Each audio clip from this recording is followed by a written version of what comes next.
મિત્રો હું છું તમારો મિત્ર BR Bumdiya BR farmer cell YouTube ચેનલમાં તમારું સ્વાગત છે. તો મિત્રો આજે આપણે કંઈક નવું લઈને આવ્યા છે. આજે આપણે વાત કરશું કંટોલાની ખેતી વિશેની. કંટોલાને કેકડા બી કહે છે અને ખેકસા બી કહે છે. તો આ કંટોલાની ખેતી જે કેવી રીતે કરવામાં આવે છે અને તેને જે સ્ટાર્ટિંગથી જે વાવેતર કરવામાં આવે છે તેના અંદર તેને કઈ કઈ વસ્તુનું ધ્યાન રાખવામાં આવે છે તેના વિશેની સંપૂર્ણ માહિતીની વાત કરશું બીઆર ફાર્મર પર. તો મિત્રો ચાલો આપણે આપણા જે ખેડૂત છે તેના પાસેથી થોડી માહિતી લઈએ.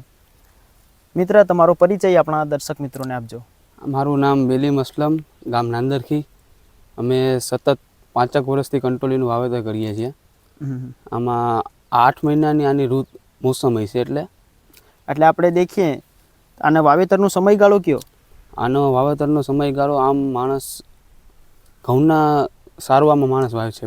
એટલે કેટલી તારીખ સુધી આમ આખતેરી ક્યારે વાવી શકાય અને બેસ્ટ સિઝન એટલે કે બેસ્ટ વાતાવરણ અને તેનો સમય આપણે દર્શાવીએ તો?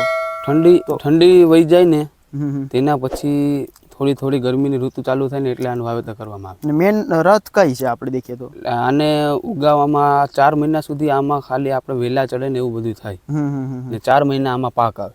4 મહિના એટલે ઉનાળાના 4 મહિના છે તે ઉનાળાના 4 મહિના આને બધું આમ ટૂંકમાં વેલા ની બધી વિકાસ ને એવું બધું થાય ને ચોમાસાના 4 મહિનામાં એમાં બધું પાક આવે, ફ્લાવરિંગ છે તે બધી આવે છે. શું હાંકવામાં આવે છે આપણે દેખીએ? આમાં ટ્રેક્ટરથી 25 હાંકી પછી ઓટોલેટર મારી અને ટ્રેક્ટર વડે ચાસ કરી એટલે પાળા બાંધવાના આવી રીતના ટ્રેક્ટર વડે થઈ જાય છે બધી.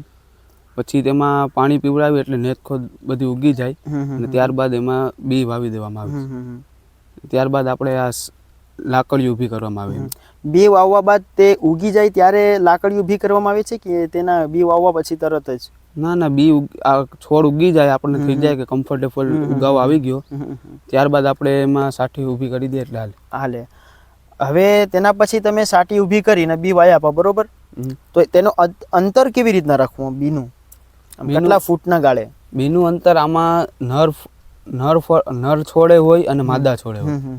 તો આમાંથી પાછળ આપણે જે નર છોડ હોય ને એ થોડા ગાળે એક રાખવું પડે, માદા છોડ વધારે રાખવા પડે.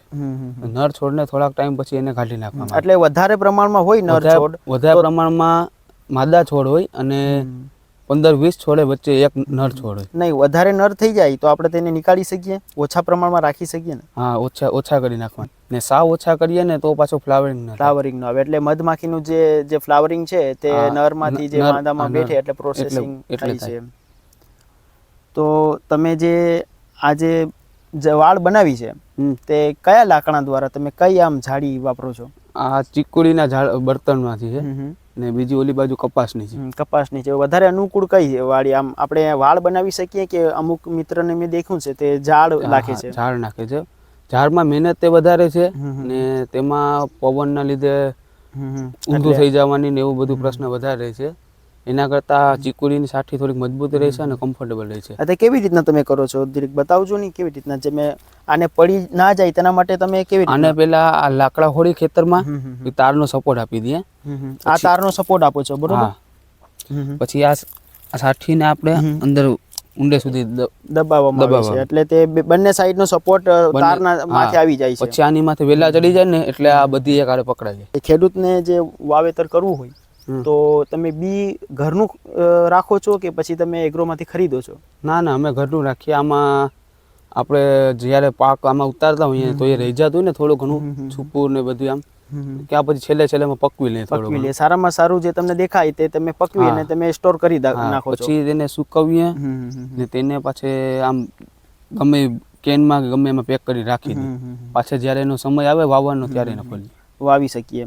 આને કોઈ વાતાવરણ અંદર તમે વાવેતરના અંદર ખાસ કરીને આપણે આજે વાવેતરનો વિડીયો બનાવવો છે તો વાવેતરનો જ લગતા હું પ્રશ્ન પૂછીશ. વાવેતરના અંદર ઉગાવો ક્યારે આવે આનો ઉગાવો 10-12 દિવસ પછી આવી જાય. 10-12 દિવસ પછી ઉગાવો આવી જાય છે. પ્રોપર ઉગાવો આવે છે 100% આવે છે કે પછી આના અંદર? ના, એ ઋતુ ઉપર થોડું ઘણું હોય છે. રત પર હોય છે. અમુકને આપણે વિડીયો દેખતા હોય તે કાંદાસી વાવતા હોય છે જે બાર છે, તો કાંદાસી વાવી શકીએ કે બિયારણથી લઈ વાવી શકીએ? ના, કાંદાથી હાલે પણ તેમાં છે ને ખેતરને આપણે એમને રાખી દેવું પડે ને એ પછી જ્યારે ચોમાસું આવે ને ત્યારે એમાં કાંદામાં નીકળે. સ્ટાર્ટિંગ થાય એમાં. આમાં આપણે અત્યારથી સ્ટાર્ટિંગ થઈ જાય એટલે 4 મહિના વહી જાય ને એટલે આમાં ડાયરેક્ટ ફળ ચાલુ. ફ્લાવરિંગ હા. ચાલુ થઈ જાય.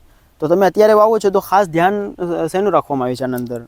આની અંદર ધ્યાનમાં એક તો આપણે અત્યારે આ બધું બીજા પાકનો અત્યારે ખાલી થયા હોય ને ખેતરો એટલે આમાં જીવાતનું બહુ ધ્યાન રાખવું પડે. જીવાતની અંદર ખાસ કરીને જે થીપ્સ છે, થીપ્સ છે, પછી બીજામાં મસીના લીધે થોડું ઘણું નુકસાન થાય છે. નુકસાન થાય છે. તો દવાનો છંટકાવ તો તમે કરતા દવાનો હશો? છંટકાવ આમાં અઠવાડિયે 2 વાર તો કરવું જ પડે. તો મિત્રો તમે દેખો આપણો આ વિડીયો, તેના અંદર તમને જે વાવેતરના સમયગાળાના જે પ્રશ્ન છે તે આપણે કવર કર્યા છે. બાકીના પ્રશ્ન અને બાકીની જે સચોટ માહિતી આપણે તે વહેલા ચાલુ થઈ જાય અને ઉતારવાના સમયગાળામાં આપણે બીજો વિડીયો એટલે ભાગ બીજો લઈ આવશું. મિત્રો આપણી ચેનલમાં તમે નવા હો, ચેનલને સબસ્ક્રાઈબ કરજો, લાઇક કરજો, શેર કરજો.